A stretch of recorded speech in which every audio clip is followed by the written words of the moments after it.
Good evening, everyone. Big changes are in store for the Asheville Regional Airport. A state commission has approved a request for millions of dollars worth of revenue bonds for upgrades to the building.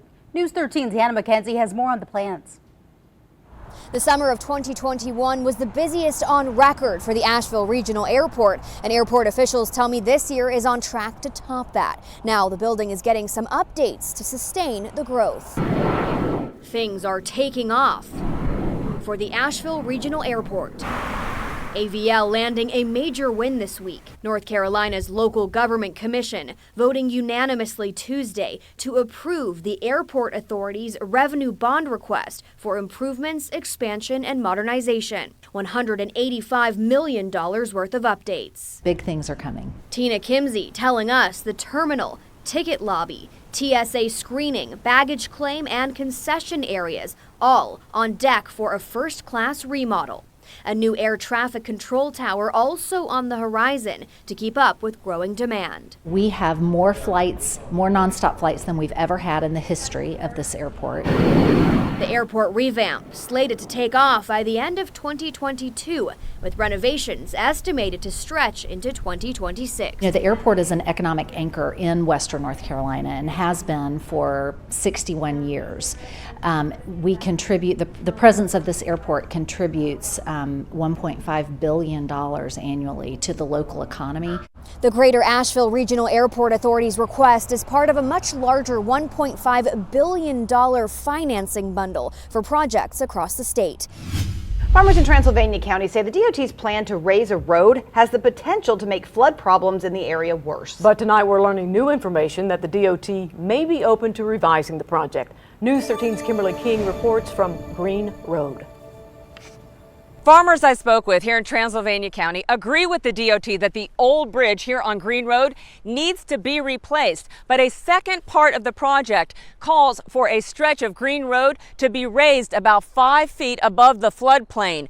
And farmers feel that the DOT is disrespecting their knowledge of flood patterns. These are pictures of flooding farmers have seen over the former Green Road Bridge and on their farmland. We're going to fight it as much as we can. They just don't seem to have any concern of the local people. The farmers say they represent dozens more enraged that DOT, they say, informed them of the plan to raise the road only after they began the bridge. I would like for them to leave the road the height that it is. Jason Leisner's farmland and crops are right next door. He feels if they raise it up, there's a great possibility it's going to back water up onto my crops. When they build the dock, which will raise it 5 foot, that's going to push all that water onto me. Your concern is that infrastructure, concrete, the building up of a road will disrupt the natural flow of water in this area. Yes. The current plan would result in a water rise of 1 inch. DOT hydrologists have thoroughly analyzed the potential impact and maintain there won't be one.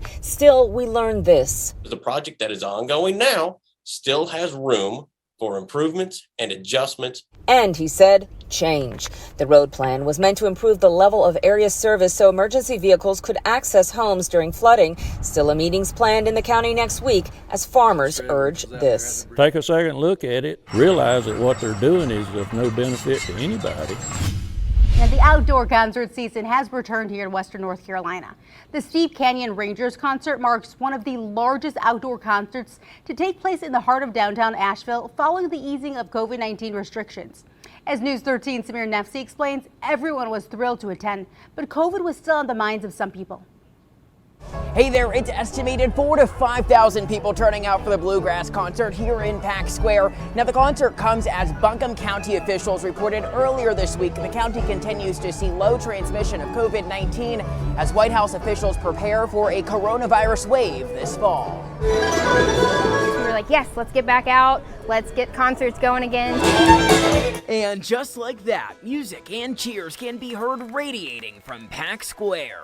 It's wonderful. I mean, my husband and I were always going to festivals, and so we really miss getting outside, and we really miss the music scene, and we really miss, being around people. It's not just the kettle corn, beer, and great outdoors bringing crowds out, but the music of Bavard's Steep Canyon Rangers. We're always glad to get out of the house and to be around other people. Obviously, I'm still a little nervous about things. says Madeline Mosley, who decided to mask up for the event.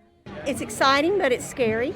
I think about whether this is going to be some major COVID event or not, but people are feeling bolder and braver and wanting to be out and around and other people, and so we felt that way too. So we decided to come out. When I see that cases are going up, I feel better that it's outside. At least we're not in an enclosed space. This marks the second outdoor concert held by Asheville's Downtown Association this year. Back in April, they held Downtown After 5, which proved to be a well-missed event after the pandemic, with about 4,000 people showing up. People are super excited to get back here, just to be, around other people, see people smiling, having fun, and I think everyone kind of missed that buzz of just people talking and music in the background. It is something we've missed, so we miss that kind of thing where you with a group of people and you feel like you have common interests and you're there for the same reason, and so it feels good. The event also partnered with YMI Cultural Center to help raise funds for their restoration project of their building. For more information on that fundraiser, you can head on over to WLOS.com.